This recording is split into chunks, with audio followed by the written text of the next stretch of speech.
حضرت یعقوب علیہ السلام اللہ تعالی کے برگزیدہ نبی تھے۔ حضرت یعقوب علیہ السلام حضرت اسحاق علیہ السلام کے بیٹے اور حضرت ابراہیم علیہ السلام کے پوتے تھے۔ اس طرح آپ ایک ایسے مقدس اور پاکیزہ خاندان سے تعلق رکھتے تھے جسے اللہ نے توحید کے پیغام کو دنیا تک پہنچانے کے لیے منتخب فرمایا تھا۔ حضرت یعقوب علیہ السلام کو قرآن کریم میں اسرائیل بھی کہا گیا ہے،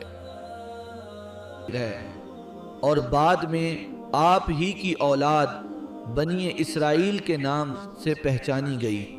حضرت یعقوب علیہ السلام کی پوری زندگی ایمان، صبر، شکر اور اللہ پر کامل بھروسے کی ایک عظیم مثال ہے۔ اللہ تعالی نے حضرت یعقوب علیہ السلام کو 12 بیٹوں سے نوازا جو آگے چل کر بنی اسرائیل کے 12 قبائل بنے۔ ان میں حضرت یوسف علیہ السلام اور ان کے سگے بھائی بنیامین حضرت یعقوب علیہ السلام کو زیادہ محبوب تھے، کیونکہ وہ کمزور اور کم عمر تھے اور نہایت نیک فطرت تھے۔ یہ فطری محبت رفتہ رفتہ دوسرے بھائیوں کے دلوں میں حسد کا سبب بن گئی، اور حسد نے ان کے دلوں میں نفرت، بدگمانی اور برائی کے بیج بو دیے۔ یہی حسد بعد میں ایک بڑے فتنہ اور آزمائش کا آغاز بنا۔ حضرت یوسف علیہ السلام نے بچپن میں ایک عظیم خواب دیکھا جس میں انہوں نے سورج، چاند اور 11 ستاروں کو اپنے سامنے سجدہ کرتے دیکھا۔ جب انہوں نے یہ خواب اپنے والد حضرت یعقوب علیہ السلام کو سنایا تو اب فوراً سمجھ گئے کہ یہ اللہ کی طرف سے ایک خاص اشارہ ہے، اور یوسف علیہ السلام کا مستقبل نہایت بلند ہوگا۔ اسی لیے حضرت یعقوب علیہ السلام نے یوسف علیہ السلام کو نصیحت کی کہ یہ خواب اپنے بھائیوں کو نہ بتائیں، کیونکہ حسد انسان کو اندھا کر دیتا ہے اور بھائیوں کے درمیان دشمنی پیدا کر دیتا ہے۔ مگر حضرت یوسف علیہ السلام کے بھائی پہلے ہی حسد میں جل رہے تھے۔ نوح نے محسوس کیا کہ ان کے والد کی توجہ یوسف علیہ السلام کی طرف زیادہ ہے، حالانکہ وہ خود زیادہ طاقتور اور بالغ تھے۔ چنانچہ انہوں نے آپس میں مشورہ کیا کہ یوسف علیہ السلام کو راستے سے ہٹا دیں۔ ایک دن وہ حضرت یوسف علیہ السلام کو کھیل کے بہانے ساتھ لے گئے اور ایک سنسان جگہ پر ایک گہرے کنویں میں ڈال دیا۔ پھر اپنے والد کے پاس جھوٹا قصہ بنا کر واپس آ گئے۔ انہوں نے سوچا کہ والد کی توجہ صرف انہی پر ہے۔ چنانچہ انہوں نے راستہ ہٹانے کی سازش کی۔ حضرت یعقوب علیہ السلام نے اپنے بیٹوں کی بات سنی اور یوسف علیہ السلام کی قمیص کو جھوٹے خون سے لت پت دیکھا۔ ان کا دل گتاہی کے رہا تھا کہ یہ بات سچ نہیں ہے، مگر اس کے باوجود انہوں نے اللہ کے فیصلے پر صبر کو اختیار کیا۔ اور فرمایا کہ اب خوبصورت صبر ہی بہتر ہے اور اللہ ہی مدد کرنے والا ہے۔ یہ صبر معمولی نہیں تھا، بلکہ ایسا صبر تھا جس میں شکوہ نہیں، بدلہ نہیں، اور صرف اللہ پر بھروسہ تھا۔ برسوں تک حضرت یعقوب علیہ السلام اپنے بیٹے کی جدائی میں روتے رہے، یہاں تک کہ غم کی شدت سے ان کی آنکھوں کی بینائی متاثر ہو گئی۔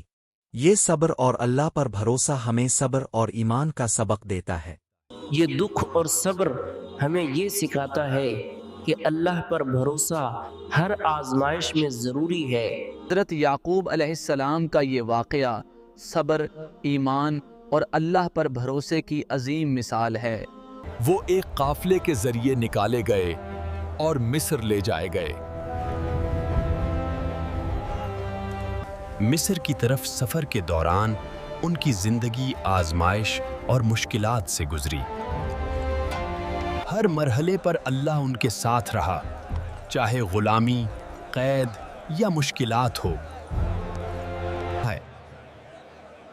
مگر ہر امتحان میں اللہ نے ان کے ساتھ وفا کی۔ بالآخر اللہ تعالیٰ نے انہیں مصر میں اقتدار عطا فرمایا۔ وہ عزن مصر بن گئے اور یہ اللہ کے وعدے کی تکمیل تھی۔ یہ سب اس وعدے کی تکمیل تھی جو حضرت یوسف علیہ السلام کو بچپن کے خواب میں دکھایا گیا تھا۔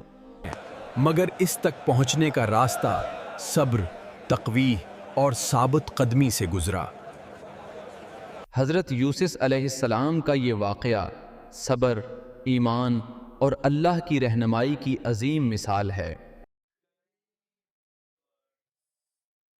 جس کی وجہ سے حضرت یعقوب علیہ السلام نے اپنے بیٹوں کو مصر غلہ لینے کے لیے بھیجا۔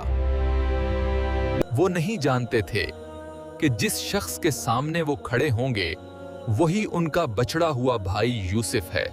حضرت یوسف علیہ السلام نے اپنے بھائیوں کو پہچان لیا، بلکہ انہوں نے مختلف مرحلے رکھے تاکہ انہیں اپنے کیے پر شرمندگی اور ندامت ہو۔ ان کے دلوں کو آزمانے کے لیے آخرکار وہ لمحہ آ ہی گیا جب حضرت یوسف علیہ السلام نے خود کو ظاہر کر دیا۔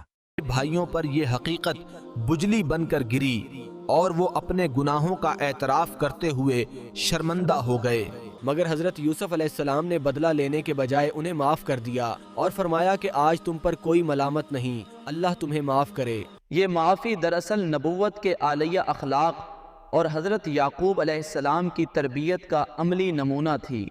حضرت یوسف علیہ السلام نے اپنے والد حضرت یعقوب علیہ السلام کو پورے خاندان سمیت مصر بلا لیا۔ جب حضرت یعقوب علیہ السلام مصر پہنچے اور حضرت یوسف علیہ السلام سے ملے تو برسوں کی جدائی ختم ہو گئی۔ حضرت یوسف علیہ السلام کی قمیص لگتے ہی حضرت یعقوب علیہ السلام کی بینائی واپس آ گئی، جو اللہ کی قدرت کا ایک عظیم معجزہ تھا۔ اس موقع پر حضرت یوسف علیہ السلام کا بچپن کا خواب پورا ہو گیا اور پورا خاندان ان کے سامنے جھک گیا۔ حضرت یعقوب علیہ السلام نے اپنی زندگی کے آخری ایام میں اپنی اولاد کو ایک ہی وصیت کی کہ وہ ہمیشہ ایک اللہ کی عبادت کریں، اسی پر ایمان رکھیں اور اسی کی فرمات برداری میں زندگی گزاریں۔ کھایا ہے۔ ڈھپ کے وصال کے بعد ڈھپ کی اولاد مصر میں آباد ہو گئی ہے اور یہی لوگ آگے چل کر بنی اسرائیل کہلائے۔ حضرت یعقوب علیہ السلام اور ان کی قوم کا یہ پورا واقعہ ہمیں یہ سبق دیتا ہے کہ حسد تباہی کا سبب بنتا ہے، جبکہ صبر، تقوی اور اللہ پر کامل یقین انسان کو آزمائشوں کے بعد عزت اور کامیابی تک پہنچا دیتا ہے۔ یہ واقعہ ہمیں یہ بھی سکھاتا ہے کہ حسد انسان اور قوم کے لیے تباہی کا سبب بنتا ہے۔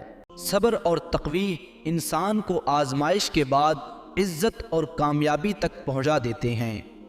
اللہ پر بھروسہ اور صبر انسان کو مشکلات کے بعد کامیابی اور عزت دلوا دیتے ہیں۔ یہ واقعہ ہمیں یہ سبق دیتا ہے کہ صبر، تقوی اور اللہ پر کامل یقین انسان کو عزت اور کامیابی تک پہنچا دیتا ہے۔